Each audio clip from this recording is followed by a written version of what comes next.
Je ferme mon téléphone. Hein. Le monochrome rouge, celui-là, c'est une proposition que m'a fait un artiste qui s'appelle Raphaël Julliard, qui un jour est venu me trouver et m'a dit écoutez, j'ai un projet. Ce projet est le suivant. Et en fait, le projet, c'est la préoccupation que nous avons entre l'art et l'argent et la mondialisation. La mondialisation ou la globalisation, c'est en fait aujourd'hui, et en fait il faut savoir que ce tableau date de 2005, c'était l'époque où vraiment les préoccupations de la mondialisation étaient dans son apogée. En ce qui concerne le monochrome rouge, la première filière, c'est d'aller, en l'occurrence c'était en Chine, qui est un pays qui se développe à un rythme extraordinaire, et en Chine il a produit ce monochrome rouge et on a créé le vrai système d'une entreprise, c'est-à-dire il a créé un atelier, on l'a aidé puisque nous sommes les revendeurs, c'est nous le chef d'entreprise et l'artiste le créateur. Donc on a été en Chine, on a ouvert un atelier, on a eu des gens qui ont travaillé dans ces ateliers qui sont des ouvriers chinois.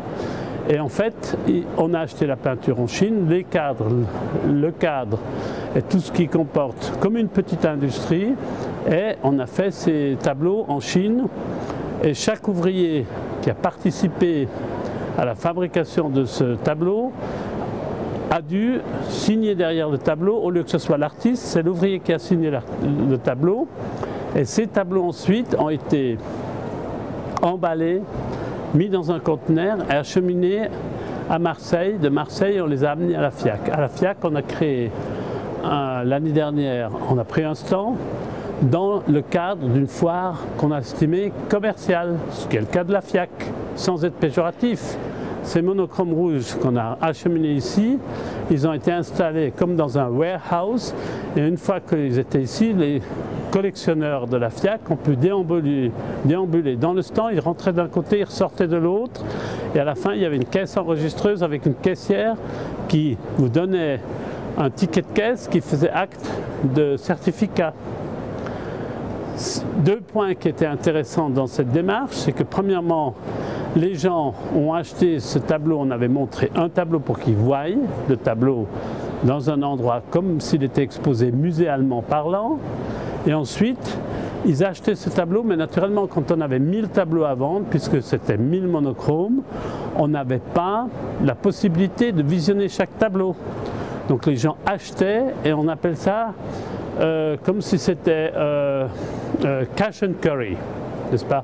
Donc les gens venaient, prenaient le paquet, sortaient, payaient, et ils partaient avec le tableau qui était enfin une œuvre d'art qu'ils pouvaient acheter. Parce qu'il faut savoir, dans ce supermarché de luxe qu'est la FIAC, vous ne trouvez rien à 100 €, n'est-ce pas?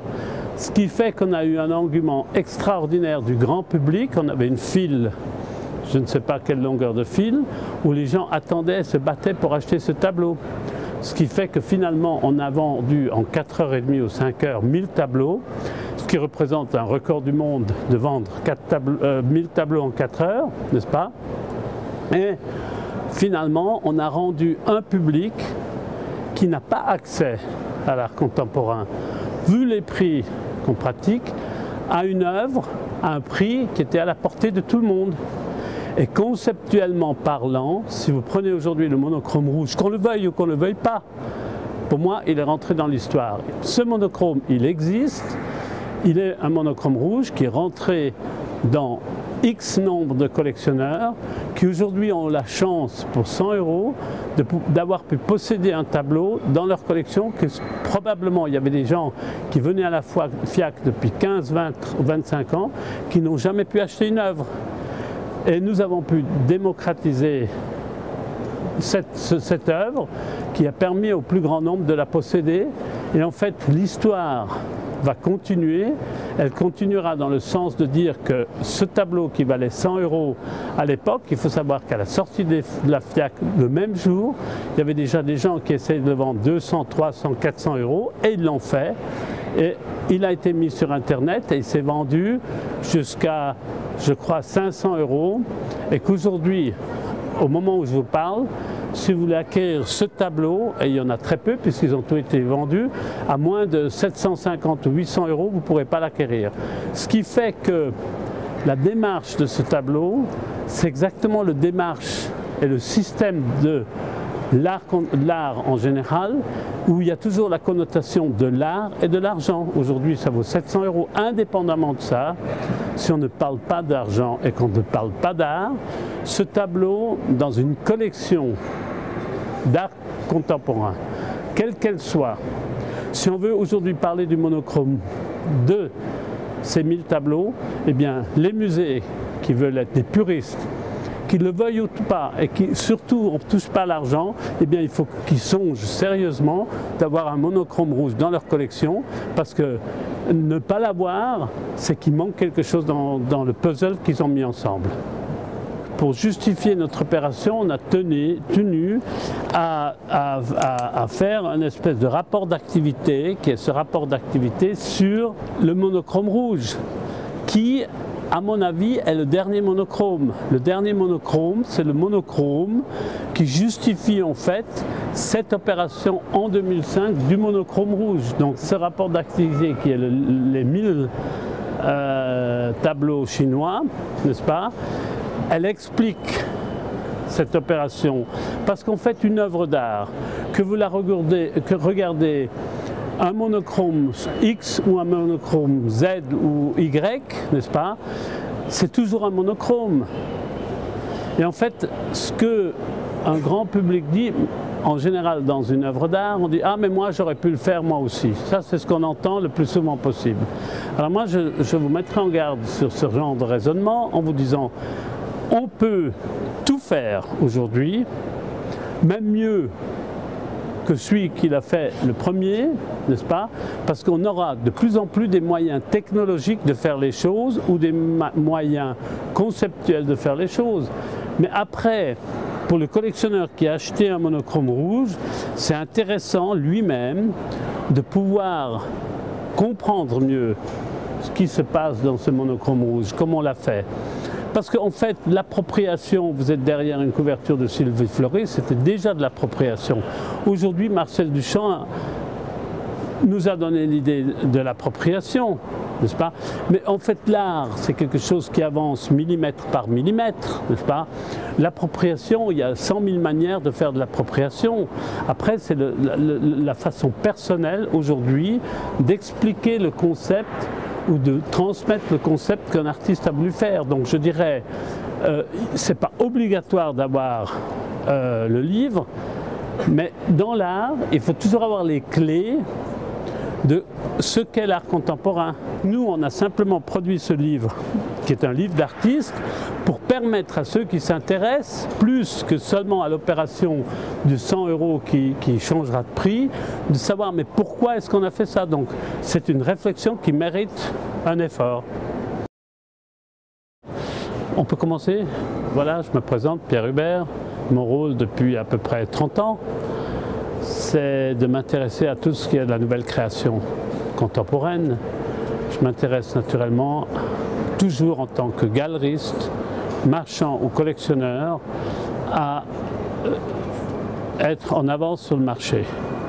En fait, ce qui m'intéresse, c'est vraiment de découvrir les artistes au moment où c'est encore possible pour moi de les acheter. Si j'ai pu réussir à faire aujourd'hui aussi bien une collection, une réputation, c'est parce que j'ai pu proposer à mes collectionneurs des choses avant que ces choses soient rentrées dans le marché. Et ensuite, ils sont rentrés dans le marché et encore une fois que c'est rentré dans le marché, ça suit leur cours normal. L'art aujourd'hui, il n'y a pas de différence aujourd'hui entre le système économique, entre l'art ou ce qui se passe sur les différents marchés mondiaux.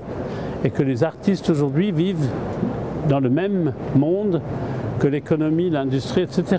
Ils créent des œuvres d'aujourd'hui, c'est-à-dire ils ont leur pensée philosophique sur l'art, mais en même temps, nous avons nos problématiques économiques. Et en fait, quand il a proposé ce projet, il a dit, voilà, nous allons faire une œuvre qui va suivre le système économique de n'importe quel objet de consommation.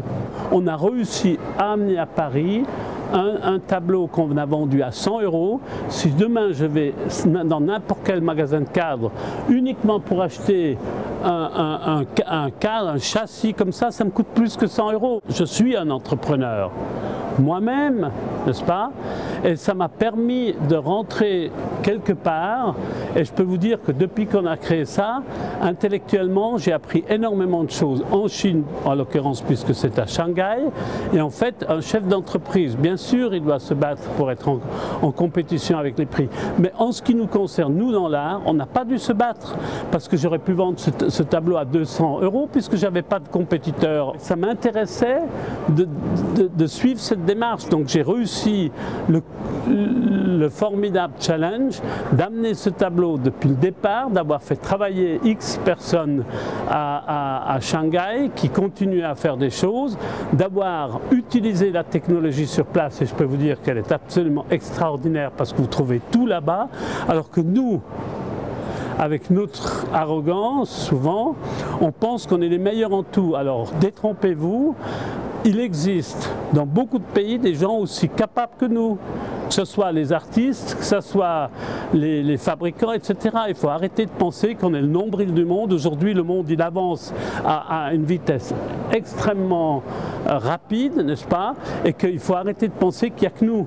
Aujourd'hui, tout ce qui se passe, les idées, la technologie, etc., il n'y a plus de frontières, vous pouvez mettre en place toutes les lois que vous voulez, mais aujourd'hui on a l'internet et il y a beaucoup de choses qui se passent, les gens voyagent très rapidement, etc.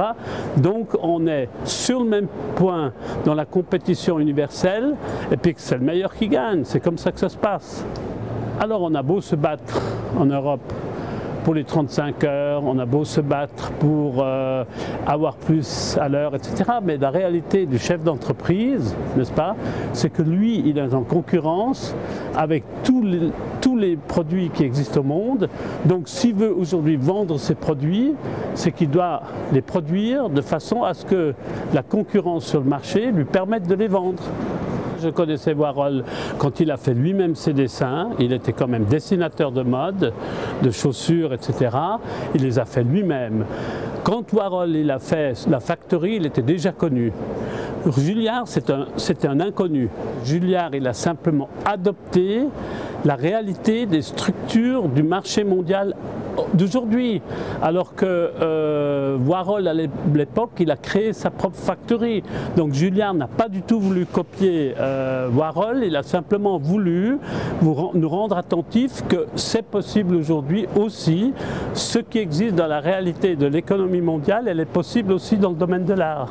Julliard, c'est un inconnu qui vend 1000 tableaux en 4 heures à la FIAC parce que son idée était de faire ça. Donc on repart du système de base, alors que Warhol, il vend $1 million un tableau au premier marché, n'est-ce pas?